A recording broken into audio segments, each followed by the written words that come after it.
Physics केडीजी channel में आप सभी लोगों का स्वागत है। यूपी बोर्ड प्रयोगात्मक परीक्षा भौतिक विज्ञान में जो वाइवा वाइज क्वेश्चन पूछे जाते हैं उनको आज डिस्कस करना स्टार्ट करते हैं। पहला क्वेश्चन है, विस्थापन विधि के द्वारा किस लेंस की फोकस दूरी ज्ञात की जा सकती। तो विस्थापन विधि के द्वारा किस लेंस की फोकस दूरी ज्ञात करते हैं? उत्तल लेंस की फोकस दूरी ज्ञात करते हैं।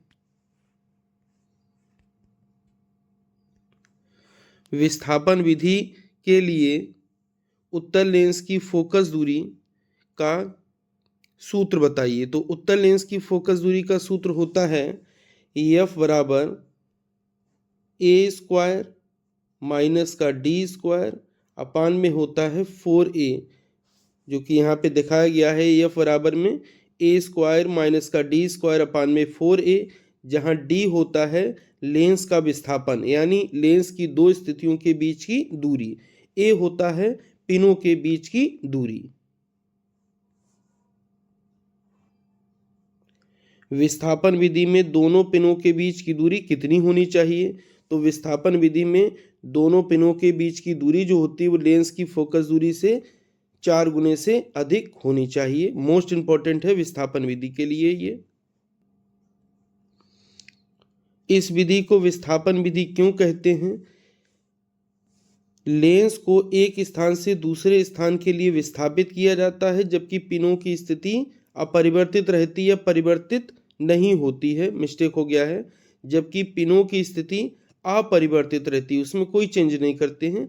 लेंस की स्थितियों को हम चेंज करते हैं, इसीलिए इस विधि को हम क्या कहते हैं? विस्थापन विधि। जाकर नेक्स्ट, यदि पिनों के बीच की दूरी फोकस दूरी के 4 गुने के बराबर हो तो क्या लेंस की फोकस दूरी ज्ञात की जा सकती है? क्योंकि दूसरी स्थिति में कोई प्रतिबिंब प्राप्त नहीं होगा, इसीलिए फोकस दूरी ज्ञात नहीं की जा सकती। अगर दूरी बराबर रहेगी तो कोई प्रतिबिंब बनेगा नहीं, दूसरी स्थिति में कोई प्रतिबिंब नहीं मिलेगा, तो हम फोकस दूरी ज्ञात नहीं कर पाएंगे।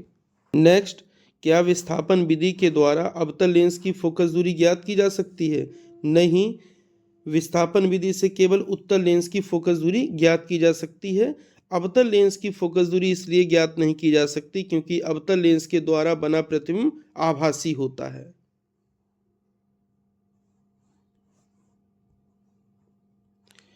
परावर्तन को स्पष्ट कीजिए। जब प्रकाश किरण किसी पालिशदार सतह से टकराकर वापस उसी माध्यम में लौट आती है तो इस घटना को क्या कहते हैं? परावर्तन कहते हैं। नेक्स्ट, परावर्तन के नियम क्या हैं? आपतित किरण, परावर्तित किरण तथा आपतन बिंदु पर खींचा गया अभिलंब तीनों एक ही तल में होते हैं और आपतन कोण परावर्तन कोण के सदैव क्या होता है? बराबर होता है। यही दोनों नियम परावर्तन के नियम कहलाते हैं। समतल दर्पण की फोकस दूरी कितनी होती है? समतल दर्पण की फोकस दूरी तथा वक्रता त्रिज्या दोनों अनंत होती हैं। मोस्ट इंपॉर्टेंट है।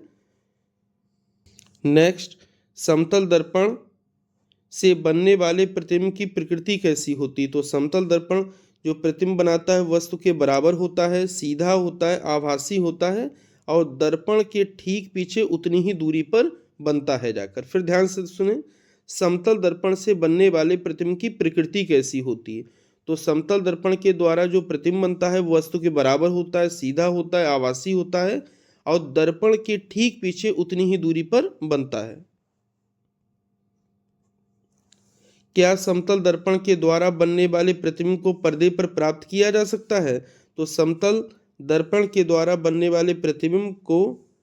वाला प्रतिबिंब आभासी होता है, इसलिए इस प्रतिबिंब को पर्दे पर प्राप्त नहीं किया जा सकता है। दर्पण की फोकस दूरी तथा वक्रता त्रिज्या में संबंध बताइए। तो फोकस दूरी वक्रता त्रिज्या में संबंध क्या होता है? जो फोकस दूरी F होती है वो वक्रता त्रिज्या R के आधे के बराबर होती है। जाकर अवतल दर्पण के उपयोग बताइए। मोस्ट इंपॉर्टेंट है, कई बार पूछा जाता है ये कि अवतल दर्पण के उपयोग बताइए, एग्जाम में भी लिखने को आता है। तो दाढ़ी बनाने में, डॉक्टर के द्वारा आँख, कान, नाक, गले आदि के आंतरिक भागों को देखने में और टेबल लैंपों में अवतल दर्पण का प्रयोग किया जाता है।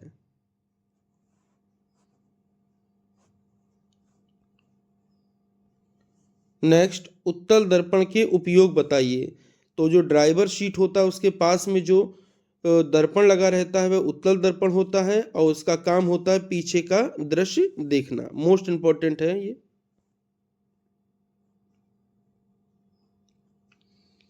गोलीय दर्पण का फोकस बिंदु किसे कहते हैं? तो मुख्य अक्ष के समांतर चलने वाली प्रकाश किरणें दर्पण से परावर्तन के पश्चात मुख्य अक्ष के जिस बिंदु पर एकत्रित होती हैं अथवा जिस बिंदु से आती हुई प्रतीत होती हैं, फोकस बिंदु कहलाता है दर्पण का। अवतल दर्पण से बने प्रतिबिंब की प्रकृति कैसी होती है? तो अवतल दर्पण के द्वारा जो प्रतिबिंब बनता है वो आभासी वास्तविक भी बन सकता है, बड़ा या छोटा भी बन सकता है, सीधा या उल्टा भी बन सकता है। ये सब बातें डिपेंड करेंगी वस्तु की स्थिति पर कि वस्तु कहाँ रखी है। अवतल दर्पण से बनने वाले प्रतिबिंब की प्रकृति किस बात पर निर्भर करती है? तो अवतल दर्पण से वस्तु की दूरी पर, जहां जहां वस्तु रखेंगे उसी के अकॉर्डिंग प्रतिबिंब प्राप्त होगा। अवतल दर्पण के वक्रता केंद्र पर रखी वस्तु का प्रतिबिंब कहाँ और कैसा बनता है? अब वक्रता केंद्र पर वस्तु को अगर रखते हैं तो प्रतिबिंब भी वक्रता केंद्र पर ही बनता है और वस्तु के बराबर बनता है, उल्टा होता है, वास्तविक होता है जाकर।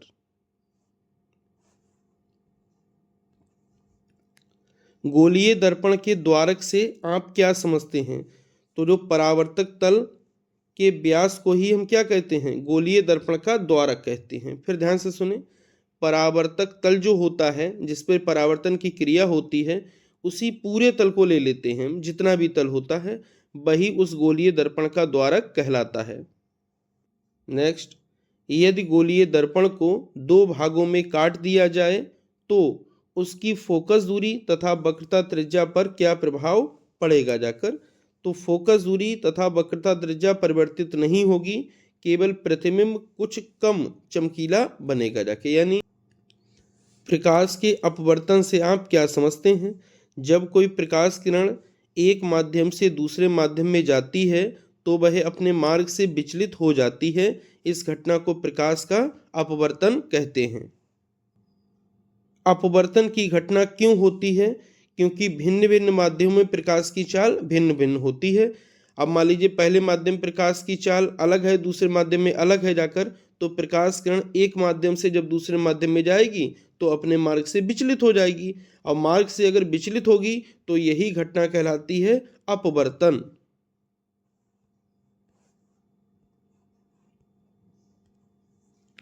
अपवर्तनांक का मात्रक बताइए।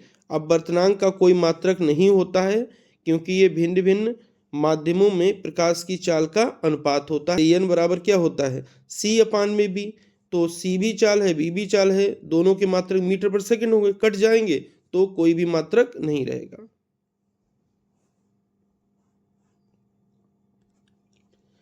अपवर्तनांक को प्रभावित करने वाले कारक बताइए। अपवर्तनांक माध्यम तथा प्रयुक्त प्रकाश के रंग पर निर्भर करता है। माध्यम पर निर्भर ये करेगा कि माध्यम सघन है या विरल है। अपवर्तनांक तथा प्रकाश की चाल में क्या संबंध होता है जाकर, ये भी मोस्ट इंपॉर्टेंट है। तो हो जाएगा 1n2 बराबर होता है v1 अपान में v2। यानी पहले माध्यम में प्रकाश की चाल और दूसरे माध्यम में प्रकाश की चाल जो होती है उनका अनुपात होता है, वो दूसरे माध्यम का अपवर्तनांक कहलाता है पहले माध्यम के सापेक्ष। प्रकाश के अपवर्तन के नियम बताइए। आपतन कोण की ज्या अपवर्तन कोण की ज्या का अनुपात हमेशा नियत रहता है, यानी साइन आई और यहाँ पर साइन आर बराबर में नियतांक जाकर। दूसरा, आपतित किरण, अपवर्तित किरण, आपतन बिंदु पर खींचा गया अभिलंब तीनों एक ही तल में होते हैं। निरपेक्ष अपवर्तनांक से आप क्या समझते हैं? तो निर्वात के सापेक्ष किसी माध्यम का अपवर्तनांक निरपेक्ष अपवर्तनांक कहलाता है और निरपेक्ष अपवर्तनांक n बराबर होता है c अपान में b।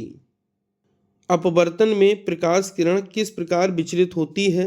तो जब प्रकाश किरण सघन माध्यम से विरल माध्यम में जाती है तो वह अविलंब से दूर हट जाती है। याद रखें, बा से विरल होता है, बा से बिगड़ना होता है।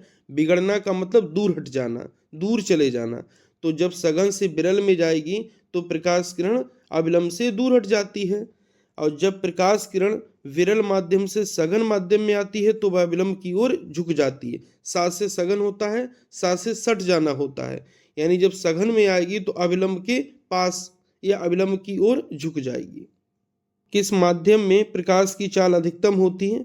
तो वायु या निर्वात में प्रकाश की चाल अधिकतम होती है, जो कि 3 × 10⁸ मीटर प्रति सेकंड होती है। वायु या निर्वात में सभी रंगों की चाल समान व अधिकतम होती है। अब कोई कहे कि लाल रंग की चाल, तो लाल रंग की भी चाल 3 × 10⁸ होगी। जितने भी रंग हैं, अगर निर्वात प्रकाश में जितने भी रंग हैं, जितने भी रंग का प्रकाश है, अगर वो निर्वात या वायु में चल रहा है तो सबकी चाल कितनी होगी? 3 × 10⁸ मीटर पर सेकंड होगी। किसी माध्यम का अपवर्तनांक किस रंग के प्रकाश के लिए सबसे अधिकतम तथा किस रंग के प्रकाश के लिए सबसे न्यूनतम होता है? तो बैगनी रंग के प्रकाश के लिए माध्यम का अपवर्तनांक अधिकतम तथा लाल रंग के प्रकाश के लिए माध्यम का अपवर्तनांक न्यूनतम होता है। मोस्ट इंपॉर्टेंट है, एग्जाम में भी ऑब्जेक्टिव में कई बार पूछा गया है। अवतल दर्पण की सहायता से जल का अपवर्तनांक ज्ञात करने के लिए कौन सा अवतल दर्पण प्रयोग करते हैं? अधिक फोकस दूरी वाला अवतल दर्पण। क्या जल का अपवर्तनांक अवतल लेंस का प्रयोग करके ज्ञात किया जा सकता है? नहीं, अवतल लेंस सदैव आभासी प्रतिबिंब बनाता है, इसलिए अवतल लेंस का प्रयोग करके जल का अपवर्तनांक ज्ञात नहीं किया जा सकता। नेक्स्ट, अवतल दर्पण पर जल डालने से किस प्रकार का लेंस बनता है? तो समतल उत्तल लेंस बनता है जब अवतल दर्पण पर जल डाल देंगे तब। अवतल दर्पण पर जल डालते हैं तो पिन व प्रतिबिंब में लंबन कैसे दूर करते हैं? दर्पण पर जल डाल दिया जाता है तो अपवर्तन के पश्चात प्रकाश किरण वायु से जल में जाने पर अविलंब की ओर झुक जाती है। जब अविलंब की ओर झुक जाती है तो पिन को ऊपर ले जाते हैं। जब जल डाल देते हैं तो प्रतिबिंब को ऊपर ले जाते हैं, लगभग में 1.5 गुनी दूरी पर जाकर, और फिर लंबन को दूर करते हैं।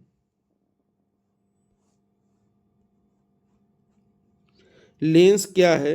2 गोलीय पृष्ठ या एक गोलीय पृष्ठ तथा एक समतल पृष्ठ से घिरी हुई पारदर्शी माध्यम को ही हम क्या कहते हैं? लेंस कहते हैं।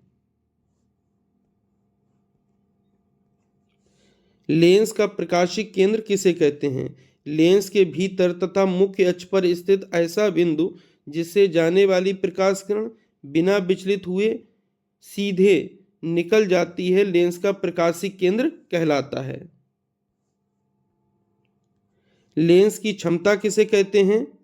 किसी लेंस द्वारा प्रकाश किरण को मोड़ने की क्षमता लेंस की क्षमता कहलाती है। इसे पी से प्रदर्शित करते हैं, मात्रक होता है डायोप्टर।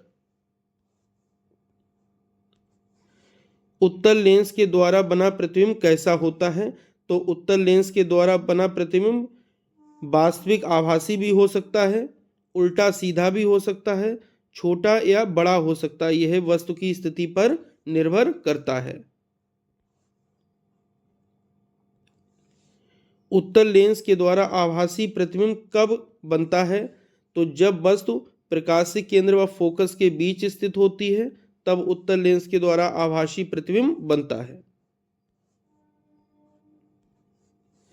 चिन्ह परिपाटी को देखते हैं। लेंस या दर्पण के लिए, दोनों के लिए वैलिड है ये जाकर। तो समस्त दूरियां प्रकाशिक केंद्र से मापी जाती हैं। अगर लेंस है तो प्रकाशिक केंद्र आ जाएगा और दर्पण है तो ध्रुव आ जाएगा। अगला, मुख्य अक्ष के ऊपर की समस्त दूरियां धनात्मक और मुख्य अक्ष के नीचे की समस्त दूरियां ऋणात्मक ली जाती हैं। बाईं ओर की समस्त दूरियां ऋणात्मक तथा दाईं ओर की समस्त दूरियां धनात्मक ली जाती हैं। इसके विपरीत भी संभव है। अगर वस्तु को हम दाईं ओर रख देंगे तो प्रतिबिंब बाईं ओर मिलेगा, और फिर दाईं ओर की दूरी हम माइनस में लेंगे तो वो वाली दूरी वहां पर क्या लेनी पड़ेगी, प्लस में लेनी पड़ेगी। उत्तल लेंस को अभिसारी लेंस तथा अवतल लेंस को अपसारी लेंस क्यों कहते हैं? उत्तल लेंस प्रकाश किरणों को इकट्ठा करता है, इसीलिए उत्तल लेंस को हम क्या कहते हैं, अभिसारी लेंस कहते हैं। अवतल लेंस प्रकाश किरणों को फैलाता है, इसलिए अवतल लेंस को हम अपसारी लेंस कहते हैं। संयुग्मी फोकस किसे कहते हैं?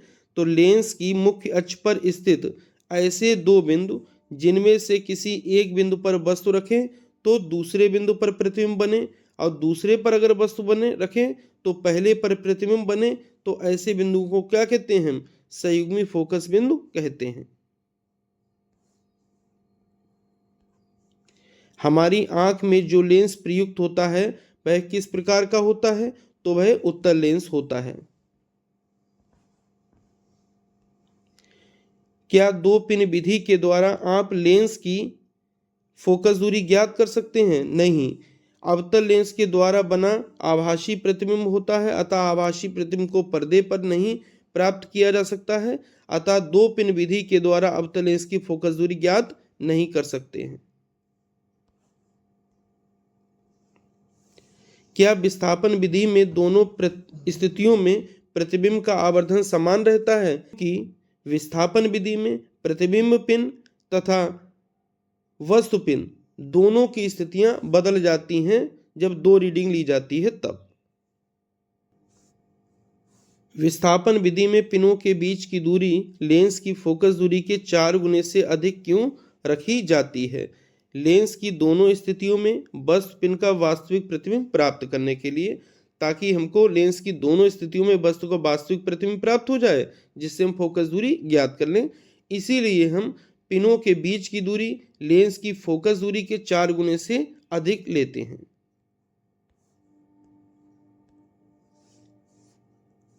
क्या विस्थापन विधि के द्वारा अवतल लेंस की फोकस दूरी ज्ञात की जा सकती है? क्योंकि अवतल लेंस के द्वारा बना प्रतिबिंब आभासी होता है।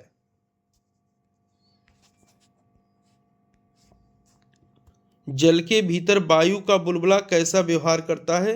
अवतल लेंस की तरह। कांच की समतल प्लेट की फोकस दूरी तथा क्षमता कितनी होती है? तो कांच की समतल प्लेट की क्षमता 0 होती है और फोकस दूरी अनंत होती है। यदि लेंस को किसी द्रव में डुबो दें तो इसकी फोकस दूरी पर क्या प्रभाव पड़ेगा? तो फोकस दूरी परिवर्तित हो जाएगी।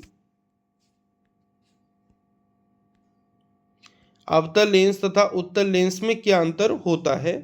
उत्तल लेंस बीच में मोटा तथा किनारों पर पतला होता है, जबकि अवतल जो लेंस होता है वो बीच में पतला तथा किनारों पर मोटा होता है।